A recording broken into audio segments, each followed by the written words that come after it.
Hi there everybody, welcome back to my channel Boomy Reactions. My name is Boomy. Welcome back my lovelies. Now today I would like to watch another Chuds video with y'all. I do enjoy watching Chuds. Oh my gosh, Bradley, I just think he's amazing. The food he makes is just, oh my gosh, it looks delicious. I'd love to be able to try this. And I just think he's so funny.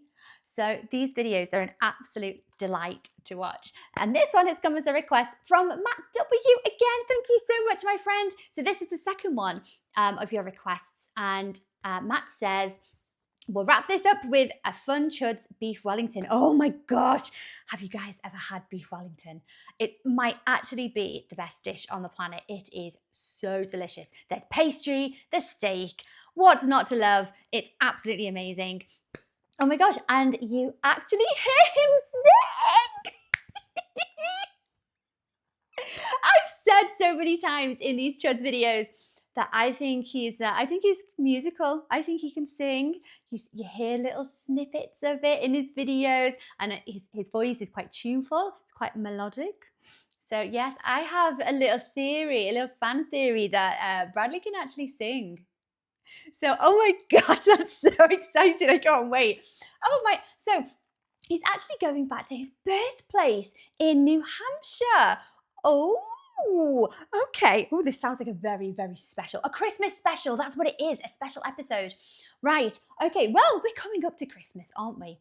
Now, well, I suppose in the UK, I think we generally think, you know, once Halloween is done and then once bonfire night is done, the next event is Christmas.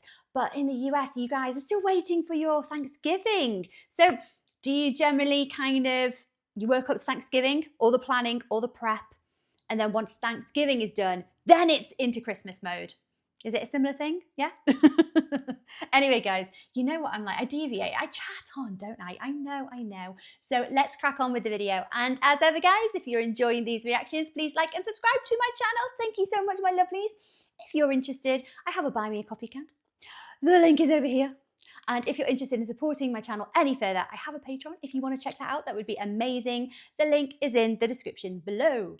What's going on, everybody? Welcome back What's going on, Bradley? Chuds BBQ. My name is Bradley Robinson. And today, I'm going to show you how I made this. Beautiful, delicious, smoky, scratch-made, amazing Beef Wellington. Oh, that's a thing of beauty. Oh, okay. Oh, gosh. Oh, that was a very full-on introduction there. So, doesn't that look beautiful?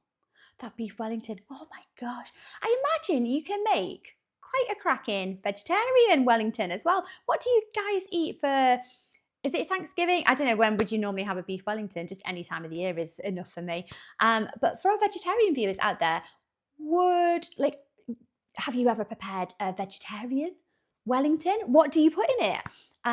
Is it a squash? Is it kind of like a nut roast? Oh, let me know. It's quite interesting. Oh, who was in the background there waving at the camera? Was that Bradley's mum? Should we see? I love this part. Nice new knife roll, bud. Ooh. This Christmas is gift? a Tenderloin. Pat it dry. This is in fact a USDA prime tenderloin. Picked this up at my local Costco, and this one is completely untrimmed. And that's something I highly recommend doing because they had a whole bunch of perfectly trimmed up, ready to go little Chateaubriands or trimmed up tenderloins, but they were selling for 40 bucks a pound, where this untrimmed one that I had to ask the guy for sold for $19.50 a pound or something like that. So for about half the price and about 10 minutes worth of knife work, I recommend trimming it yourself. Also, you get a bunch of extra meat to play around with. But first thing we need to do is in fact trim this up. Starting on the side here, if you feel around, you'll be able to start separating the side muscle known as the side chain here. And it just wants to separate naturally. Just go as far as you can, and then you can bust out your knife and just help it along its way. Beautiful. As you can see, there's a lot of really great meat in there. You can clean this up, take this silver skin off, get yourself some little medallions, or cube it up for stir-fry meat or kebabs. Or you can always just throw it in the meat grinder and get the best burgers of your life. But I'll leave that up to you. Next thing we're gonna wanna do is start cleaning up all this fat and silver skin on top. Just start grabbing the fat, peel it away. Oh yeah, beautiful. Looking a little bit better. On this backside though, we've got these big chunks that just kind of want to peel up anyway, so go ahead and take those off as well. And there we go, starting to look nice. Now all we need to do is take off this big layer of silver skin up top, all the way down. Taking off as little meat as possible. And just like that, we've got a beautifully cleaned up beef tenderloin. All we need to do now is take off this top portion right here. Is it a little bit weird that I quite enjoy watching Bradley preparing meat like this? It's very therapeutic. Like, it just does such a good job, and it makes it look so easy. And like the trimming he does, it's just so clean, isn't it? Perfect. A lot of great meat right here. Get yourself some really cool steaks out of that. And now we are left with this beautiful center cut tenderloin, except for this thin end over here. If you're gonna just cook this as a roast, a lot of people will take this tail end and kind of tuck it under like that, tie it up so it's a nice even log all the way across. But for me, I think I'm just going to cut it right about there. And there we go. In about 10 minutes flat, we've got ourselves a beautiful, rather large Chateaubriand, which is the perfect cut you're looking for an amazing beef Wellington. And we've got a big pile of scraps over here, which will turn into some beautiful steaks, some stew meat. I'll probably make a ridiculously tender burger out of some of this. And there's a whole bunch of fat, which we can render down. So, highly recommend it. Let's get this thing seasoned up. Now to start things off, I'm gonna go ahead and give this a good old dry brine, meaning I'm gonna cover this pretty generously with kosher salt all the way around. I've got to ask, guys, I hear kosher salt a lot. I can't get it in the UK. Well, at least I can't find it from my supermarkets. I could probably buy it from like somewhere like Amazon for like, 3 times the price. What is it? And why is it so special? Because I'm seeing all the chefs using it. So, it used to be sea salt, didn't it? That was like the salt of choice. Everyone used it. Oh, pink Himalayan salt. So, kosher salt. What is it? Why is it so special? Why is everyone using it? Because it's a nice thick roast and we want it to have flavor all the way throughout it. And we also want to get a really good sear on this thing, something that'll shine through all the puff pastry and everything else we're putting on there. So by salting it ahead of time, we'll get some good salt penetration as well as a nice dry exterior for a wonderful dark brown crust. And don't forget the sides, folks. Come on. And then onto a wire rack we go to sit uncovered just like this in the fridge overnight. Next up, let's get started on a demi-glace, which is going to make for an absolutely wonderful sauce on this beef Wellington at the end of the day. Starting with some bones. Ooh. What I got here is some beef shanks, a whole pile of those, dirt cheap, as well as some chicken necks, a chicken carcass, and some chicken feet. All incredibly cheap stuff that is full of collagen and flavor and fat, which is going to give us an absolutely beautiful stock. But first, we need to roast these off. I love the Christmas cap. And on the pit we go. We're gonna roast these bones off hot and fast, probably upward of 350, 400 degrees for about an hour or so, just to really get some good color on there, roast them a little bit, get a little smoke on them. And this is in fact my take on Chef John's cheater demi-glace, also popularized by Adam Ragusa, where the combination of chicken and beef does a great job mimicking the classic veal stock that you would use for making a true demi-glace. That should be plenty for a giant batch of stock. So we're gonna roast these off and check back in a little bit. I love how knowledgeable About 45 minutes into this roast, and these are looking nice and bubbly. I'm gonna go through now and put a little tomato paste on some of these pieces. That's just gonna kind of cook down, add some more intensity to our stock, but we want to roast it for a little bit here. Take off some of that raw edge. I also threw an onion on, but I didn't feel like filming it. And just like that, all our bones are nicely roasted off and into the pot. There you go. Onions as well, skin and all. Also just found a couple of carrots in my fridge. And then we're just gonna cover those with water. I want to see some bloopers of when Bradley goes to throw them in and misses. And now once up to a nice gentle simmer, we're gonna let it go all night long. So I'll see y'all tomorrow. 20 hours later, it is finally time to strain this stock. I did not mean to go this long, but it's the holidays. It's a busy time of year. Oh, beautiful. Send that through a strainer or 3. And now that this is nicely reduced, we're gonna dilute this with a little bit of some ice water to cool it down rapidly. And now into the fridge this goes to chill overnight. it's time to throw this thing on the pit, get a little smoke on there, because what doesn't sound good about that? So we're gonna rock this pit probably around 200 degrees or so. As long as I keep the internal temp below 110, 120, so we don't overcook this thing, I think we'll be in good shape. So we'll check back in probably an hour, maybe 2. And while we wait, we can check in on our stock, which, as you can see, has solidified nicely. But more importantly, we've got a big layer of fat on top, which we can now quite easily remove. Oh yeah, it's kind of satisfying. And now that our stock has been totally defatted, what we need to do now is reduce this down one final time into our demi-glace. At this point, we can go at a pretty heavy boil until the color is darkened and all the flavors have condensed. While we're getting ahead on things, let's go ahead and bust out a quick duxelle. One of the beauties of Beef Wellington, folks, you can do a lot of this stuff ahead of time. So what I got here is some baby Bella mushrooms. I'm just gonna go ahead and remove all of the stems. Shallot? Or is it enchalion?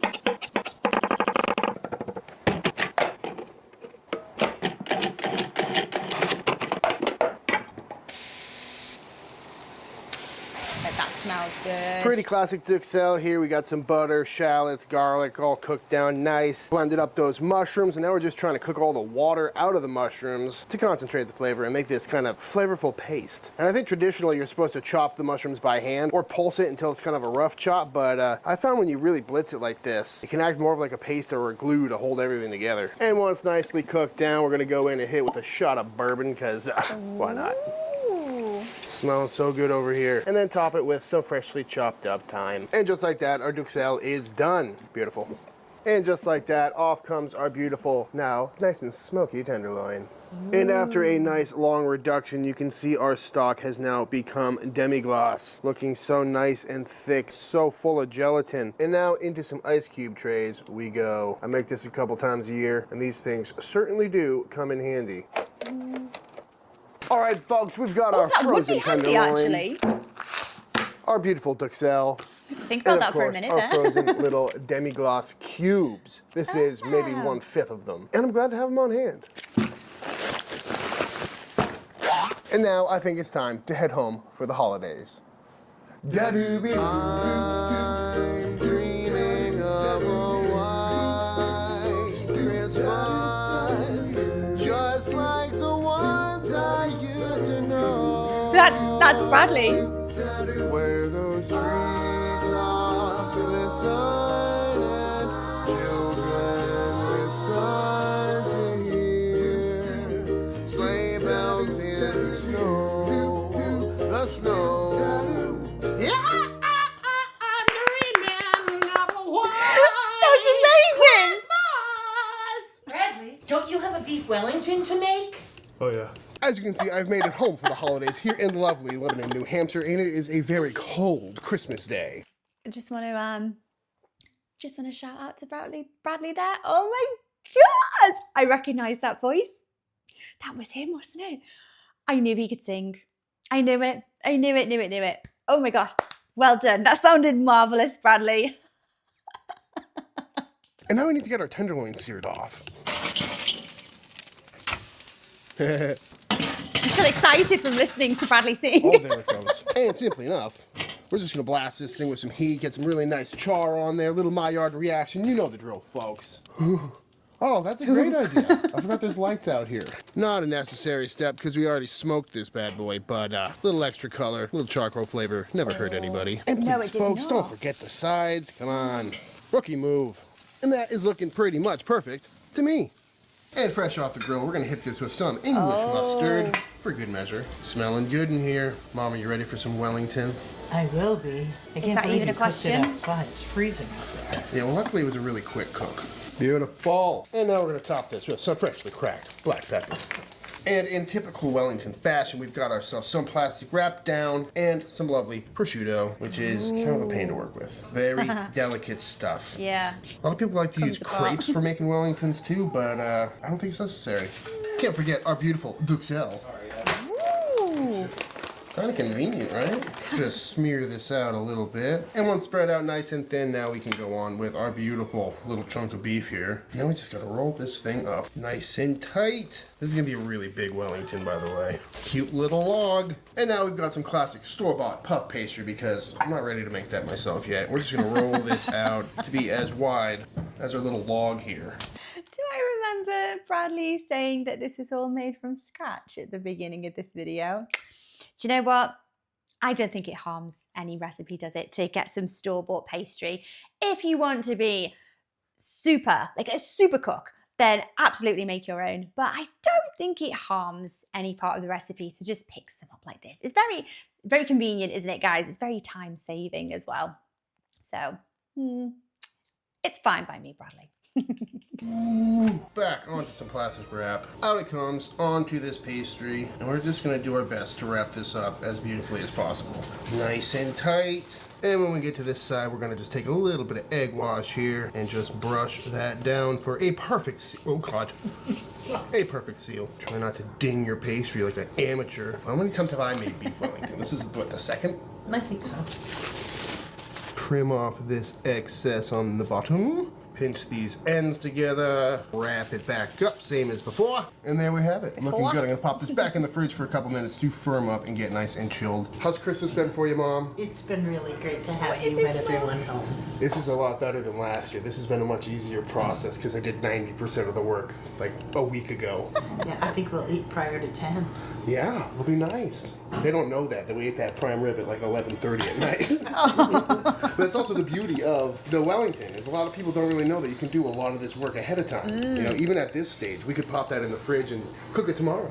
We're a little low energy this Christmas day. We had a pretty eventful Christmas Eve, if you know what I mean. Got another sheet of puff pastry here. I put this on a little pan and I just dropped it in a snowbank. What is it, 10 degrees outside? A little bit frozen, which should help us get this lattice pattern that we're going to try for, but I've never had good luck with these things. Let's see. Just for good measure. How you feeling, Becca? You know, I tied one on a little too tight last night, but it's 5 o'clock and I finally took a shower, so we're moving on up. In other news, this lattice came out looking all right after about 45 minutes of knife work. We're finishing up the green bean casserole. Oh, very nice. Ooh. There's a snake in my Wellingtons! From here, we're just going to hit this with a bit of an egg wash. Go through and trim up the undersides. Hit it with an egg wash one more time. We're That gonna looks go with some beautiful. flaky salt, of course. Beautiful.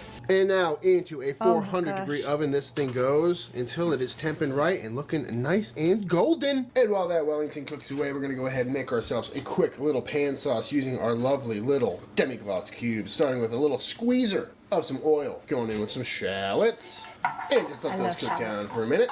Freshly chopped garlic, Cabernet Sauvignon.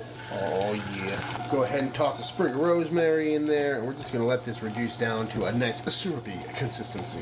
We're gonna go in with some of our beautiful little demi-glace cubes. That is such a good idea. I'm gonna start doing that in the ice cube trays. Oh my gosh. I've never thought about doing that. Everything is melted and boiled away and come together just nice. We're gonna kill the heat and throw in some butter. Just get that all nice and mixed in. 30 minutes, 35 maybe? Maybe 35, but it looks so beautiful. Out it comes, rocking a solid 120 in the internal temperature from the old Thermopen right there. Let that carry over because you gotta let your meat rest, folks. And last thing to do is send our beautiful sauce through a little mesh strainer here to get out all the particulates. All right, folks, moment of truth. I think it's time to slice into this bad Larry and see how it came out. That's like, can you imagine if the person that you were seeing in your early days of courtship, if you like, or dating, can you imagine if they made you this for a date night? Like the first time they ever cooked for you and it came out like this. Oh my gosh, I think I'd propose there and then. That's a marry me dinner. It just looks absolutely stunning. Oh my gosh. My mouth's watering. Oh, perfect. I gotta run around this. Oh my God, big reveal, folks. That is truly a sight of beauty, folks. It Beautiful is. cook on there, nice and juicy. The duxelle, look at that perfect ring. I'm psyched. I'm happy. Love it. Father, will you carve the roast beast? Yes. Yes. Brooke, what do you think? Excited. Ooh. Oh, Daddy likey. Are you ready for the official taste test? A taste tester. Yes.